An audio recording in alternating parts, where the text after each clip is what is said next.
Welcome to Divorce Dialogues. I'm Katherine Miller. Divorce Dialogues brings expert guests to the airwaves to talk through your divorce questions and fill in the gray areas about separating. From thinking about divorce to how to behave during divorce to what to do after, this is Divorce Dialogue.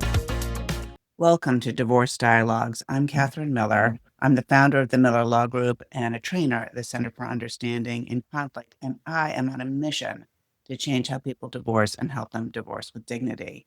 And today is another solo episode just for Christmas. I'm making this recording on December 23rd, 2025, and I thought it might make sense just to, put out a few reflections about the Christmas holiday and how challenging it is for divorcing people, newly divorced people, or even people thinking about divorce, because Christmas is the epitome of what, if you celebrate it, it seems like family is all about. And the idea of not having Christmas with your kids, or the idea of going through Christmas knowing that you're about to tell them you're getting divorced, or knowing that you just did tell them, ruining Christmas is something that a lot of divorced and divorcing parents worry about.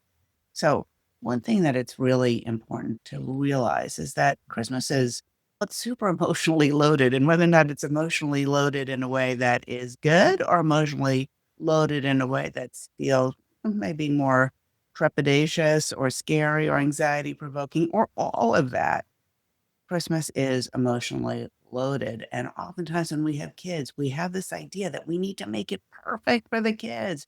We're going to bring them to see Santa. We're going to have a whole fantasy about Santa coming down the chimney and bringing them presents. And the whole thing is magical, and some magical thinking, intentional or not, goes into it.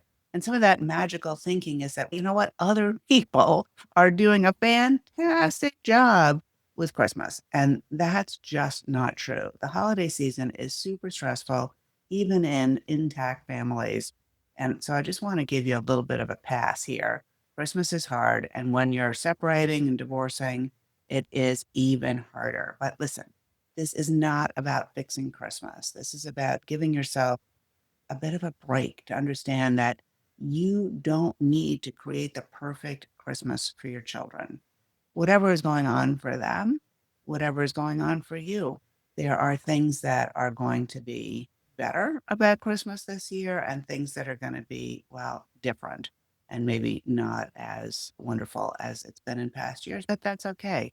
This is the new thing. Christmas, children do not need the perfect holiday. They need to know that their parents are there for them. And however you figure out to do that, you don't have to be there together.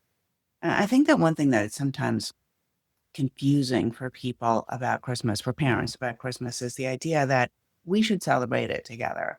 And so if you announced to the children, you told the children, you broke it to the children in November, October, September, that you're getting divorced, the idea that you're going to have the family holiday together might seem like a great idea, and it might be a great idea. But there are a couple of things to consider. One is, can you really do that without tension? If the answer is yes, great. But if the answer is no, don't do it, because now you're just introducing that tension, that conflict that your kids are hypersensitive to, hypersensitive to. So if you introduce that, they're going to know, they're going to notice, they're going to worry. The other thing is that, and this might be a little counterintuitive, it can be really confusing for kids to be told mom and dad or mom and mom or my parents are getting divorced, but we're all together for Christmas. So maybe there's hope. Maybe there's something that I could do here that is going to change what I've been told is the outcome. And you definitely don't want to put kids in a position of feeling like there's something that they can do to keep their parents together. That's just not fair. And another thing is, let's not all forget our own inner child, right? So whatever Christmas was like, if you celebrate it when you were a child, whether or not it was magical or perfect or fraught with tension or whatever, you got to understand that you're bringing that inner child with you to this Christmas experience too. And make sure that you separate out what it is that you're trying to do for your kids from what it is that you're trying to do for yourself. I do not want you to throw yourself under the bus here emotionally. You shouldn't exhaust yourself trying to create the perfect Christmas for your children, especially if this is really above and beyond. This is a new reality. This is a new tradition that you and your children are going through. And it's going to look different now than it did before. You might notice that I'm dressed rather informally today. And that's because I myself got divorced 27 years ago. And I have a new normal that's now been a long time new normal of celebrating Christmas with my extended and blended family. And as the years go by and we're able to include more people, my children's spouses, partners, my children's children, and my daughter's fiance's parents into our Christmas celebration, realize that family at Christmas time is who you include in it. And it doesn't have to be the way it was. And in fact, it isn't going to be the way it was. So slide yourself a little bit of a break. You're allowed to matter in this too. And it doesn't have to be that it's just all for the kids while you fall into bed Christmas evening thinking, oh my gosh, thank God that's over. So you don't have to erase yourself in order to be a good parent. You should really think about nurturing yourself as well as your kids as you go through it. And remember that your kids are taking their cues from you in terms of your steadiness, your groundedness, and not necessarily show. And something that can be so over the top and just, I don't know, ring hollow for kids. And another thing is that sometimes when people are separating and divorcing, it feels like one parent has more resources to do the Christmas spectacle, and another parent doesn't have those resources or doesn't choose to allocate the resources that way. And sure, kids are going to love something super over the top, but ultimately, at the end of the day, at the end of the Christmas experience, it's an emotional presence. Who showed up and what do they feel like really? I talked about this also, just going on to another topic over this Thanksgiving podcast. And that is that let your traditions be flexible and not forced. Before I go on, I just want to remind you that this is Divorce Dialogues and I'm Katherine Miller.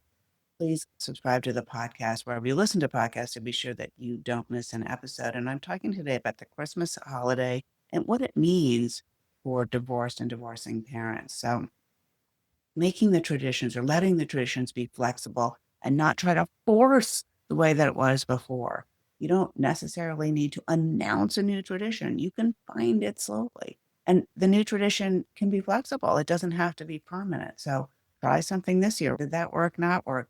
You could engage your children if they're of an age to be engaged. What did we like about Christmas and what didn't we like? What would we like to change? Imagine how incredibly included they'll feel if they're part of forging a new Christmas tradition. And even if they're really little guys and gals, being able to find out from them what it is that really works for them and doesn't is something that you can do in simple ways. You can borrow traditions from other people. You see the neighbors or your cousin or coworker doing something that works well or doesn't work well. You can certainly take some guidance from them and try something that is new to you. And remember that sometimes doing less can actually feel more stable and more solid and more grounded and ultimately more supportive of your kids.